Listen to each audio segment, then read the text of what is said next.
Jumpa lagi dengan Pak Aryo. Bagaimana kabar hari ini? Sehat?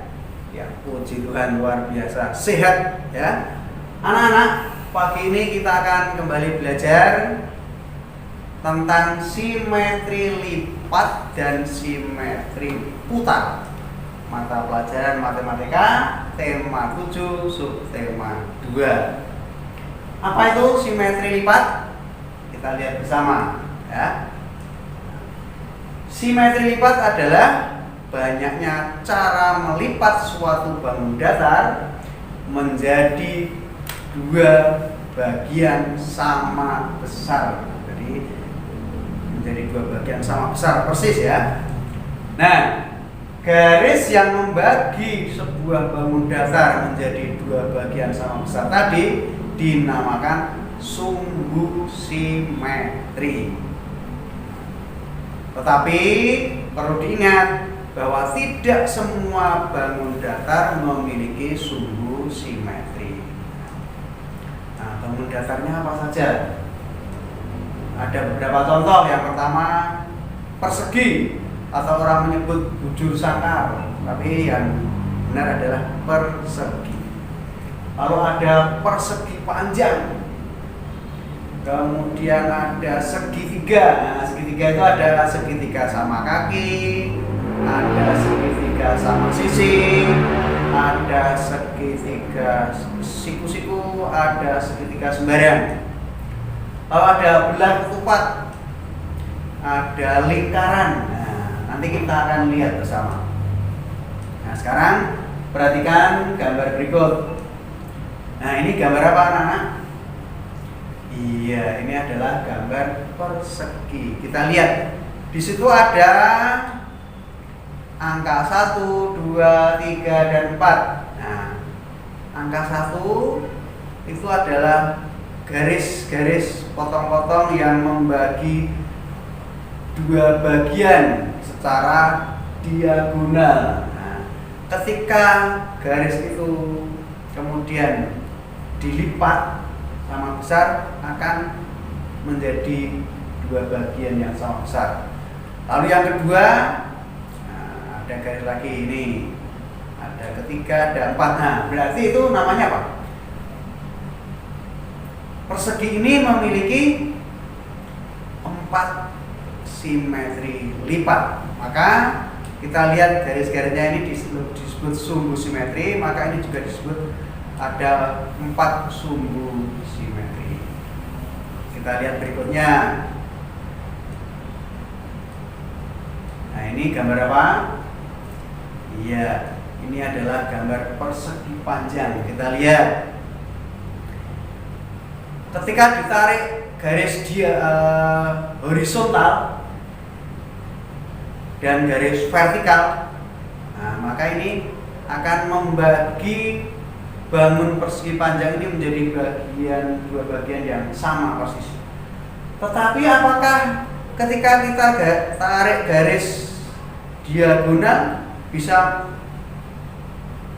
persis terbagi dua dan bisa menempel? Oh, ternyata tidak ya.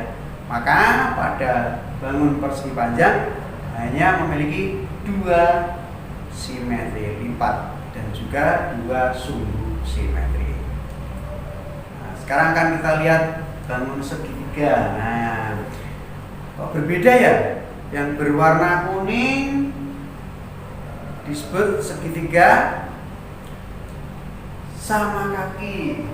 Nah, kedua kakinya sama panjang. Lalu yang berwarna hijau itu namanya segitiga sama sisi. Jadi ketiga sisinya sama ukurannya. Dan gambar yang ketiga, segitiga sembarang. Kenapa disebut segitiga sembarang? Karena apa? Karena panjang sisinya berbeda semua. Nah, sekarang akan kita lihat pada segitiga sama kaki yang berwarna kuning. Yang berwarna kuning, kita tarik garis. Nah, ini bisa membagi dua bagian sama besar. Jadi hanya memiliki 1 sumbu simetri. Kemudian yang gambar yang berwarna hijau, segitiga sama sisi. Oh, ketika kita tarik garis ternyata ada 3 garis yang bisa membagi segitiga itu sama persis. Dan kita lihat segitiga sembarang, wah ternyata ketika kita tarik garis tidak membagi 2 bagian yang sama, maka segitiga sembarang tidak memiliki simetri lipat atau tidak memiliki sumbu simetri. Nah, bagaimana cara menentukan simetri lipat suatu bangun datar? Nah, nanti anak-anak bisa mempraktekkan ya dengan menyediakan kertas berbentuk bangun datar, bisa menggunakan kertas lipat. Nah, maka yang pertama, sediakan kertas berbentuk bangun datar. Kemudian apa yang dilakukan? Dilipat. Kertas tersebut dilipat menjadi 2 bagian yang sama. Kemudian setelah itu bukalah lipatan kertas tersebut dan buatlah garis bekas lipatan dengan garis putus-putus seperti tadi. Itu caranya. Nah, ciri bangun datar yang memiliki simetri lipat apa saja? Yang pertama, bangun datar dapat dilipat menjadi 2 bangun yang sama besar. Kemudian lipatan bangun datar saling menutupi dengan tepat. Jadi ketika dilipat itu bisa menutup tepat ya. Lalu bangun datar itu memiliki sumbu simetri. Itu adalah ciri bangun datar yang memiliki simetri lipat. Nah, sekarang kita lanjutkan dengan yang namanya simetri putar. Apa itu simetri putar? Nah, simetri putar adalah jumlah putaran yang dapat dilakukan terhadap suatu bangun datar, di mana hasil putarannya akan membentuk pola yang sama sebelum diputar. Bangun datar tersebut dapat diputar kurang dari 1 putaran penuh sehingga bayangannya tepat pada bangun semula. Nah, ini kita akan lihat. Di simetri putar ini bangunnya memiliki titik pusat. Nah, sekarang kita lihat gambar ini. Tadi bangun seperti ini namanya apa ya? Oh iya, namanya bangun persegi ya. Kita lihat, kita beri sudut A, B, C, D. Nah, ketika diputar ke kanan, huruf A, titik A berpindah ke titik T. Nah, kemudian juga yang huruf T berpindah. Kita putar lagi ke kanan, ternyata huruf A-nya berpindah lagi. Kita putar lagi sampai kembali ke posisi semula. Ketika bisa kembali ke posisi semula, dapat menempati bingkainya itu berapa kali? Anak-anak tadi. Oh, ini ya. 1, ini 2, 3, 4. Nah, jadi pada bangun persegi memiliki 4 simetri putar. Nanti anak-anak bisa mempraktekkan di rumah sendiri-sendiri bersama mama atau papa atau yang boleh silakan dipraktekkan ya. Demikian anak-anak pembelajaran kita hari ini. Terima kasih, salam sehat, tetap jaga kesehatan, Tuhan memberkati.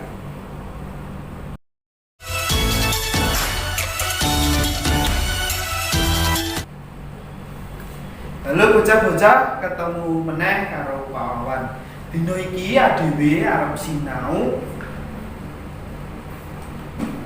pas sinau 7 muatan pelajaran basa Jawa. Awake dhewe arep sinau babagan prastawa alam.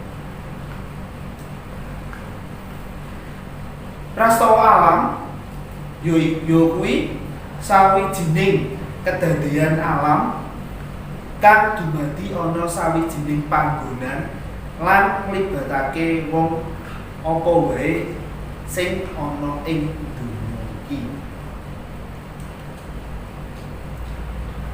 Prastawa alam kuwi sawijining nikmat kang diparingi déning Gusti kang Maha Kuwaos marang manungsa ing donya. Prastawa alam kuwi ana sing endah lan ana sing gegirisi ati amarga bebayani. Saiki tuladhane prastawa alam kang endah ya kuwi ana udan, ana kluwung utawa pelangi, grahana lan sapanunggale. Nah, tuladhane prastawa alam kang bebayani ya kuwi bena utawa banjir, lindu utawa gempa bumi, longsor, gunung jeblok lan sapanunggale. Nah, coba saiki bocah-bocah gantekno gambar ing ngisor iki. Ana pelangi, terus ana udan, terus gunung jeblok, sing pungkasan ana banjir. Saka gambar-gambar ing dhuwur kuwi mau kowe iso mbedake antarane prastawa alam kang gawe untung lan gawe kowe rugi. Ayo bocah-bocah mirengake cerita babagan mangsa ketiga iki. Karo Bu An, piye kabare bocah-bocah dina iki? Sehat kabeh? Muga-muga ing dina iki bocah-bocah padha sehat lan tetep semangat anggone padha sinau. Ing kesempatan iki Bu An arep bahas materi basa Jawa Gladen Wulangan 3 iki kanggo anak-anak ibu sing kelas 3 saka buku Tantri Basa kelas 3 ana ing kaca 53 nganti kaca 56. Iki ulangan 3 bab mangsa. Ibu langsung bae bahas iki. Gladen Wulangan 3 wacanen sing triti.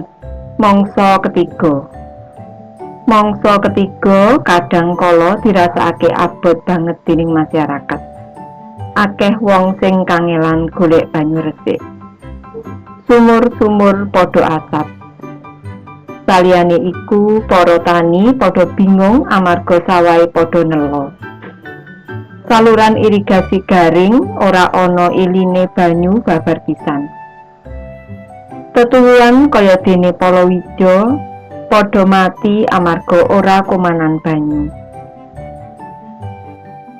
Mula kanggo ngawekani kahanan kasebut, pemerintah bangun bendungan utawa waduk. Bendungan sing ana ing wewengkon Jawa Timur upamane Waduk Karangkates ing Malang, Waduk Pondok ing Ngawi, lan Waduk Delorjo ing Antang. Waduk-waduk mau minangka tandhon banyu kanggo ngawekani tekane mangsa ketiga. Saliyane iku, masyarakat uga kudu bisa melu njaga lestarine lingkungan. Aja sak kepenake dhewe nebang wit-witan. Program 1 Orang 1 Pohon ayo ditindakake. Amarga wit-witan iku gedhe banget mupangate tumrap panguripan. Saliyane ngasilake oksigen, wit-witan uga bisa nyengkrem lemah supaya ora nganti longsor yen keglontor banyu udan. Wit-witan uga bisa nyimpen banyu supaya nalika mangsa ketiga ora nganti larang banyu. Iki Ibu wis rampung anggone maca teks. Saiki dhewe sinau kawruh tambahan. Mangsa ing tanah Jawa iku ana maneka werna, antarane ya kuwi sing kaping pisan ana rendeng. Rendeng ki apa to? Nah, mangsa udan meh saben dina. Loro ana ketiga mangsa terang jarang utawa ora ana udan babar blas. Sing ketelu bedhithing. Tengah-tengahing mangsa ketiga yen wayah esuk adem. Sing kapapat ana apa kuwi? Aku ya kuwi mangsa ngarepake rendeng utawa bar ketiga. Sing pungkasan ana mareng mangsa ngarepake ketiga utawa bar rendeng. Bocah-bocah cukup semene anggone dhewe sinau dina iki, tetep semangat, Gusti berkahi.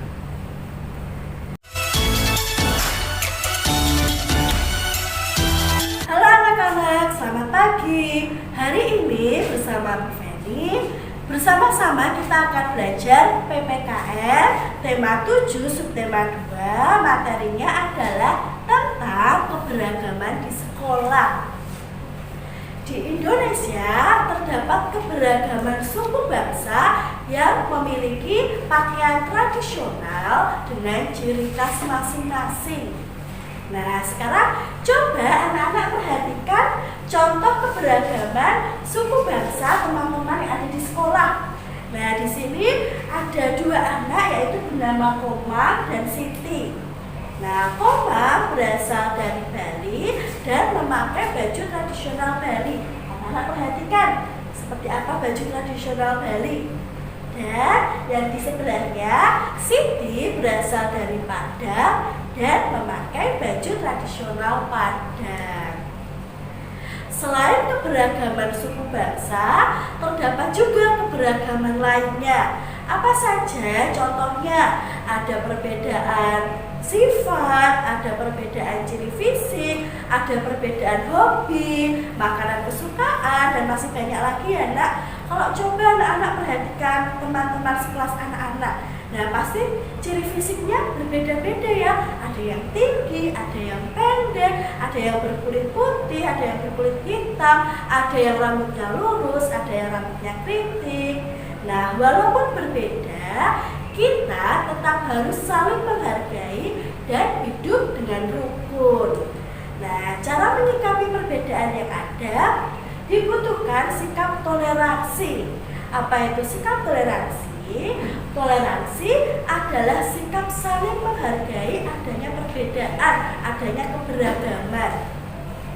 Lalu, manfaat keberagaman dalam lingkungan sekolah, di lingkungan sekolah apa saja? Yang pertama, membuat kita menyadari bahwa kita harus hidup rukun dan saling menghargai antar teman. Harus saling menghargai, harus saling hidup rukun. Meskipun dalam keadaan satu sekolah itu berbeda-beda ya nak, tidak ada yang sama. Yang kedua, dapat bekerja sama yang baik dengan teman. Ketiga, adanya perbedaan dapat mengembangkan kreativitas siswa dalam berpikir. Dan manfaat yang keempat, menjadi sumber belajar berkomunikasi dan bekerja sama dengan baik dalam perbedaan. Kalau anak-anak punya teman yang berbeda suku dalam satu kelas, anak-anak bisa belajar bahasa daerah dari teman anak-anak berasal. Misalnya anak-anak memiliki teman berasal dari beda suku, contoh dari Batak. Nah, mungkin anak-anak nanti bisa belajar bahasa-bahasa daerah dari Batak itu apa saja. Kita akan menemukan banyak keberagaman sifat teman di sekolah. Misalnya ada sifat yang periang, ada juga anak yang memiliki sifat pendiam. Perbedaan itu harus kita sikapi dengan bijaksana agar tetap terjalin rasa persatuan di antara teman. Contoh sikap yang perlu kita terapkan dalam menyikapi perbedaan itu apa saja? Yang pertama, saling menghargai dan menghormati. Toleransi itu tadi ya, Nak. Yang kedua, saling membantu dan menyayangi. Ketiga, mau bekerja sama dan berteman dengan siapa saja tanpa membeda-bedakan. Jadi tidak hanya berteman dengan yang seagama saja atau hanya berteman dengan yang sama-sama satu suku, sama-sama suku Jawa. Tidak, namun kita harus mampu berteman dan bekerja sama dengan siapa saja. Yang keempat, saling bersikap toleran dalam perbedaan. Dan yang terakhir, melestarikan keberagaman budaya sesama teman. Nah, sekian untuk pembelajaran PPKN hari ini. Silakan anak-anak mengerjakan tugas yang ada di Google Classroom. Tetap jaga kesehatan. Tuhan memberkati.